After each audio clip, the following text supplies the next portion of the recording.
Olá, tudo bem? Estamos iniciando mais uma revista, mais um ciclo da Escola Bíblica. E neste ciclo da classe Florescer, nós vamos falar sobre Gente de Oração. É uma revista da editora Cristã Evangélica, que tem como título Gente de Oração.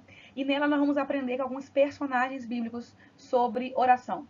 Vamos aprender com alguns personagens bíblicos como que eles, que características uma pessoa que tem intimidade com Deus, uma pessoa de oração, gente de oração tem no seu comportamento, no seu modo de ser, nas suas atitudes. Então a gente vai crescer muito aqui nesse ciclo agora sobre oração. Eu espero que seja muito proveitoso para você, que você esteja cheio de ânimo, cheio de vontade. E se não tiver cheio de ânimo, cheio de vontade, que você passe a ter muito ânimo e vontade de aprender um pouco mais da palavra de Deus nesse aspecto, nesse assunto sobre oração. Na aula 1, a gente vai estudar, né, o título da lição é Senhor, ensina-nos a orar. A gente vai aprender nessa lição algumas coisas importantes e a gente tem alguns objetivos. O primeiro objetivo da lição de hoje é compreender o verdadeiro significado da oração. É a gente entender o que significa oração. De modo geral, você vai falar que oração é falar com Deus. A gente vai ver que oração é falar com Deus, mas também é ficar quietinho, mas também é ouvi-lo, tá bom? Segundo objetivo é, a partir do momento que a gente compreende o que significa oração, é a gente desejar essa comunhão com o Senhor através da oração. E o último objetivo, mas não menos importante, é a partir do momento que a gente compreende e deseja, é de fato orar, né? De acordo com o exemplo dado por Jesus. Então aqui já foi um spoiler da lição de hoje. A gente vai aprender a orar hoje de acordo com o exemplo que Jesus deu no Pai Nosso. Para isso, a gente vai usar como texto base um texto super conhecido e é bem provável que você saiba parte dele de cor, que está lá em Lucas 11, de 1 a 13. É onde Jesus ensina a orar, logo depois ele conta a parábola do vizinho, né, do amigo importuno. E aí o nosso texto base de hoje é Lucas 11, versículos 9 e 10, que fala assim: Por isso vos digo, pedi e dar-se-vos-á, buscai e achareis, batei e abrir-se-vos-á. Pois todo aquele que pede, recebe, o que busca, encontra, e a quem bate, abrir-se-lhes-á. E aí a gente vai começar a lição de hoje.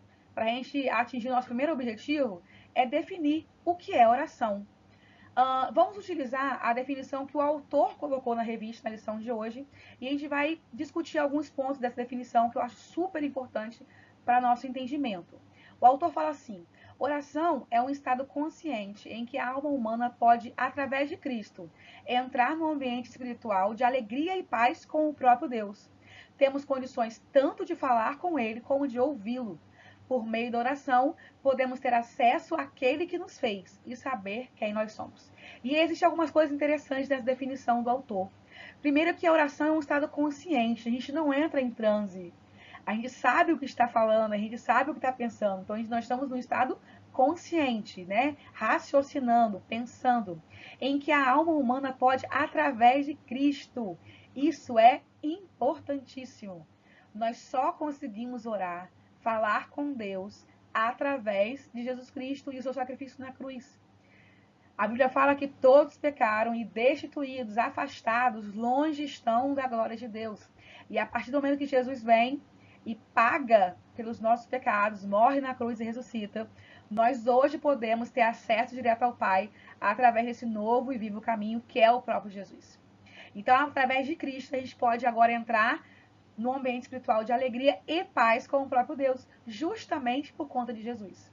A Bíblia fala em Romanos que agora nós temos paz com Deus, porque antes, em pecado, nós fomos inimigos de Deus. A partir do momento que Jesus leva os nossos pecados, né, sobre os seus ombros e morre no nosso lugar, nós agora podemos, de novo, ter paz com Deus. E aí, na oração, nós podemos falar, mas nós também podemos ouvir. Então, uma vida de oração não é aquela oração repetida, aquela oração do automático. Senhor, obrigado pela comida. Isso também é oração, tudo bem. Mas uma vida de oração, ela não se contenta, ela não se limita a isso. Uma vida de oração, ela também tem um momento de quietude, né, de silêncio.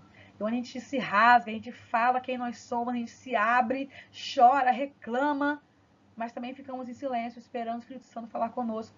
Além disso, né, e com o auxílio da palavra de Deus. Então não dá para pensar numa vida de oração sem quietude e sem a palavra de Deus. Porque a oração não, né, a vida de oração não é um monólogo. A vida de oração é uma vida de relacionamento com Deus. É uma vida de intimidade. E para haver relacionamento, para haver intimidade, ambas as partes falam. Ambas as partes se expressam. Ambas as partes falam suas vontades. E é assim que funciona. Então a gente precisa entender que vida de oração não é somente reservar um tempinho e falar: Senhor, obrigado por esse dia, perdoe pela multidão dos meus pecados, em nome de Jesus, amém. Não. Oração, vida de oração é mais profunda, gera, espera de nós, né? Requer de nós um pouco mais de tempo, um pouco mais de dedicação. A grande questão é que vale a pena, né? É um investimento, é um tempo que você dedica ao Senhor e você só sai ganhando, tá bom? E o autor destaca: não existe uma verdadeira oração sem a presença de Jesus.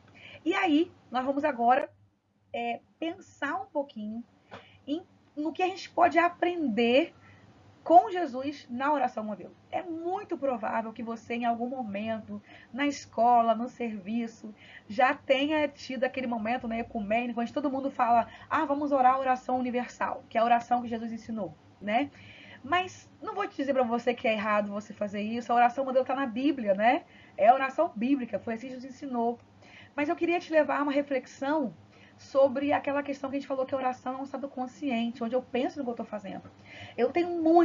Sara, tenho muita dificuldade de simplesmente orar o Pai Nosso com uma repetição, sem pensar naquilo que estou falando, ou sem analisar as frases dela e atrelando a minha realidade, atrelando as minhas dificuldades, ao meu pecado, as minhas fraquezas. E é isso que eu queria trazer para você hoje, que a gente conseguisse aprender com Jesus a oração modelo, mas tendo sempre em vista que a oração é um momento onde a gente aprende, a gente se desmascara, a gente se revela para o Senhor, a gente abre o coração de verdade, tá bom?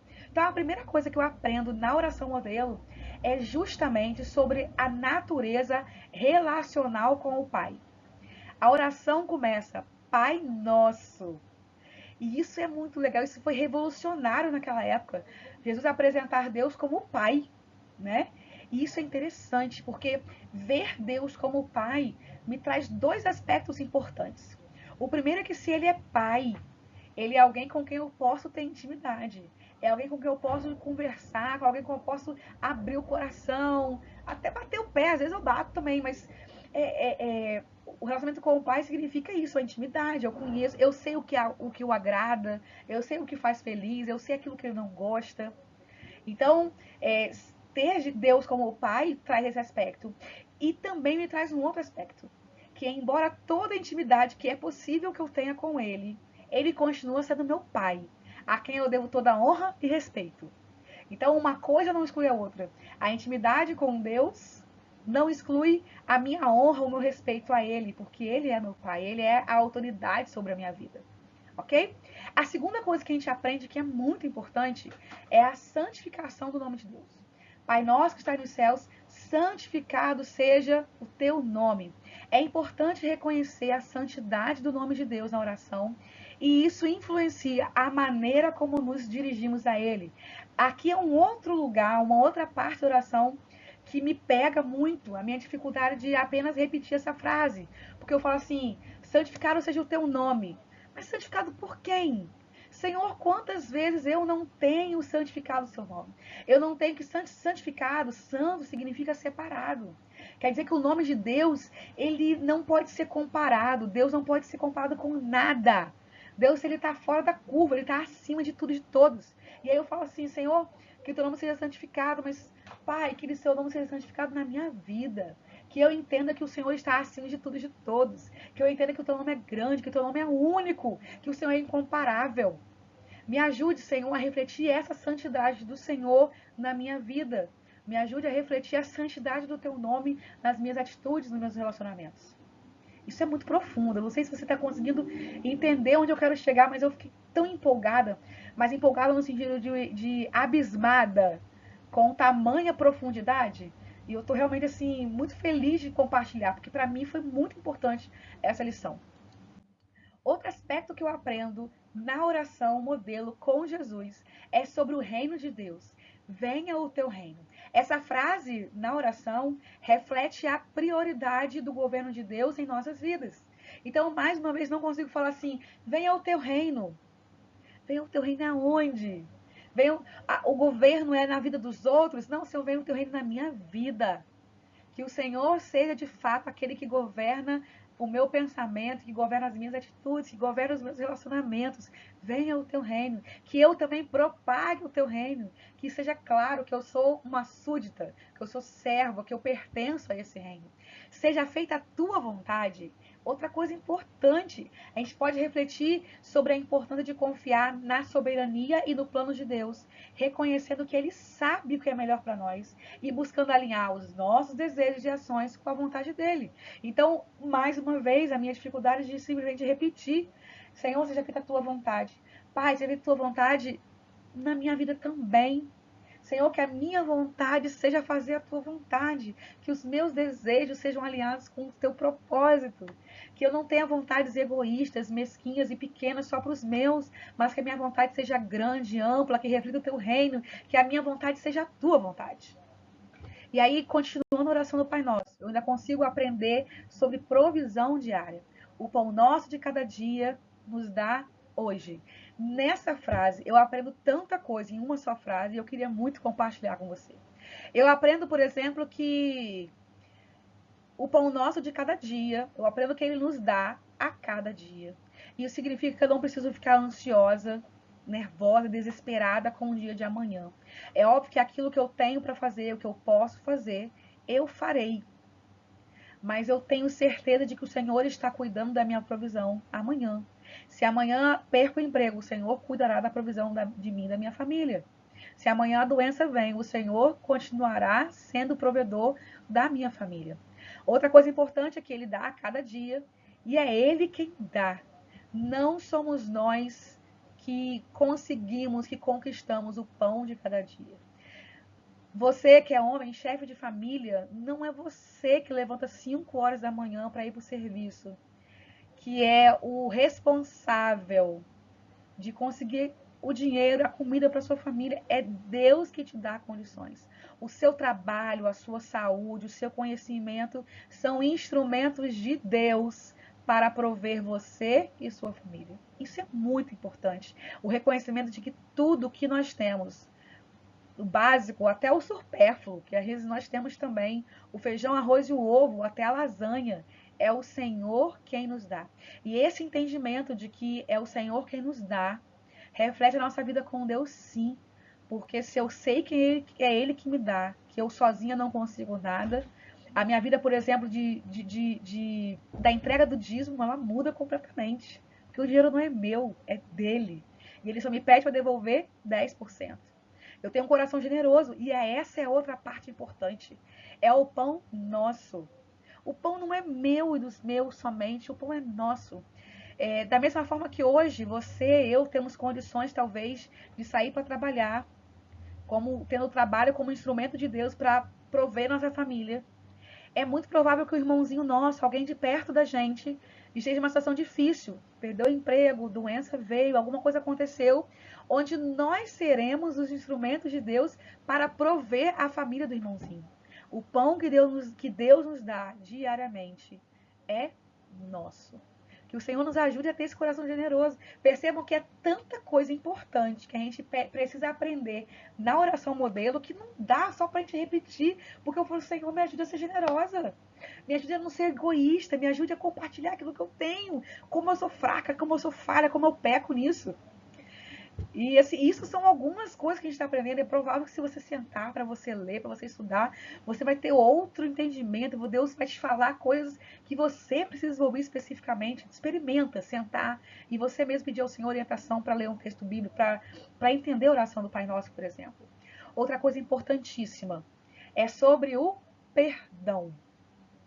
Há relevância no perdão e na reconciliação, tanto na conexão com Deus, quanto nos relacionamentos interpessoais, como manifesta oração. Perdoa as nossas dívidas, assim como nós perdoamos a quem nos deve. Perdoa as nossas ofensas, assim como nós perdoamos a quem nos tem ofendido. E aqui eu paro mais uma vez na repetição e eu não consigo só fazer isso. Porque eu falo assim, Senhor, Se o Senhor me perdoar como eu perdoo os outros, o Senhor não vai me perdoar. Porque eu tenho tanta dificuldade de perdoar quem me ofende. Eu tenho tanta dificuldade a perdoar meus devedores. Que se eu considerar isso, eu não estou perdoado. Então, Senhor, me ajude a perdoar da maneira que o Senhor me perdoa. Inclusive, o perdão de Deus para conosco é um perdão não é um perdão de esquecimento, é um perdão de reconciliação. E aí o buraco fica mais fundo. Porque muitas vezes eu falo assim, não, mas eu sou fácil de perdoar, eu perdoo. Mas ele lá e eu cá. Percebam que o perdão de Deus não é assim. Deus nos perdoa através de Jesus, justamente para que nós possamos de novo nos relacionarmos com Ele. E eu preciso perdoar o meu próximo, o meu irmão, o meu marido, meu irmão, meu chefe, meu colega de trabalho, aquela pessoa que me traiu, com esse mesmo propósito. É difícil, não estou falando que é fácil, não. Mas o nosso desejo de coração, o desejo do nosso coração precisa ser assim. Perdoar as pessoas como Ele nos perdoa. Porque se a gente só orar, Senhor, nos perdoa como eu perdoo, eu estou numa situação muito difícil. Então a gente precisa orar, né, o Pai Nosso, se for o caso, mas pensando. A oração é um estado consciente da alma. Por fim, e não menos importante, eu aprendo na oração modelo com Jesus sobre proteção espiritual. Essa oração destaca a consciência de que existe uma batalha espiritual na vida do cristão e a confiança de que Deus nos protege contra o mal e suas influências. Então eu preciso também colocar diante de Deus isso, Senhor, livra-nos do mal. Livra-nos daquilo que quer nos tirar do foco. Livra-nos daquilo que quer nos desviar do Senhor. Livra-nos daquilo que quer nos aproximar do pecado. Livra-me de fazer o mal. Livra-me do mal que me cerca. Que eu consiga ter discernimento daquilo que está me atrapalhando. Que eu consiga discernir o que vem de ti e o que não vem de ti. Então precisa ser da gente também essa oração consciente nesse aspecto. E para terminar a lição, o autor, na segunda parte da lição, ele destaca sobre a parábola do amigo importuno e que vai nos ensinar algo muito importante. Essa parábola do amigo importuno enfatiza que nós precisamos confiar no amor e na provisão de Deus e sermos persistentes na oração. E é muito importante a gente pensar que essa parábola do amigo importuno, em que momento ela é apresentada na Bíblia? Ela vem dentro de que contexto? Justamente depois de Jesus ensinar a oração modelo, a oração do Pai Nosso. Ele dá todo o aspecto da oração modelo, como deve ser, como devemos confiar em Deus na provisão diária, como devemos relacionar com Deus, porque Ele é Pai, que seja feita a vontade dEle. Então, essa parábola do amigo importuno, ela não vem dizer pra gente que é só insistir que tudo que você quer, Deus vai te dar. Ela vem dizer que você precisa persistir sim em oração, alinhando a sua vontade à vontade de Deus. Porque aquilo que você precisa, Ele vai te conceder. Outra coisa importante que Jesus fala no finalzinho do texto base de hoje é sobre o caráter bondoso de Deus. Jesus usa essa comparação para ensinar os discípulos sobre a bondade de Deus. Se eles, que eram maus, tinham atitudes carinhosas para suprir os seus filhos com o alimento que necessitavam e não eram capazes de dar algo que prejudicasse, quanto mais o Pai Celestial é capaz de fazer ainda melhor por nossas petições. Se nós, sendo pessoas ruins, que a Bíblia fala que não temos um sequer, nós não temos coragem de dar algo que fira os nossos filhos, nós damos aquilo que eles precisam, nós também podemos e precisamos confiar nesse caráter bondoso de Deus. E o grande lance de tudo isso é que essa vida de oração que reconhece Deus como Pai, essa vida de oração que reconhece que o nome dele é santo, essa vida de oração que anseia por fazer a vontade de Deus, que o Senhor governe a nossa vida. Essa vida de oração que perdoa. Essa vida de oração que entende que a provisão vem do Senhor. Essa vida de oração que pede proteção espiritual para o nosso dia a dia. Quando essa vida de oração acontece, quando essa vida de oração entende o caráter bondoso de Deus, o amor de Deus, nós fatalmente vamos refletir tudo isso no nosso dia a dia. Quando o negócio vier ruim, a gente vai entender, não, o Senhor continua no controle. E eu não sei o que eu vou comer amanhã, o Senhor vai prover. E eu não tenho condições de perdoar fulano, o Senhor vai te ensinar a perdoar. E eu não sei o que fazer da minha vida. Faça a vontade de Deus. Eu não sei discernir. Peça ao Senhor. Então a gente começa a perceber que esse caráter bondoso de Deus, esse amor incondicional dele por nós, esse perdão que ele nos concede, fatalmente, ele vai começar também a ser refletido através de nós na vida das pessoas que nos cercam. Eu espero que essa lição tenha sido muito boa para você, que você tenha entendido algo com profundidade, mas ainda assim, uma lição de 20 minutos é muito pouco.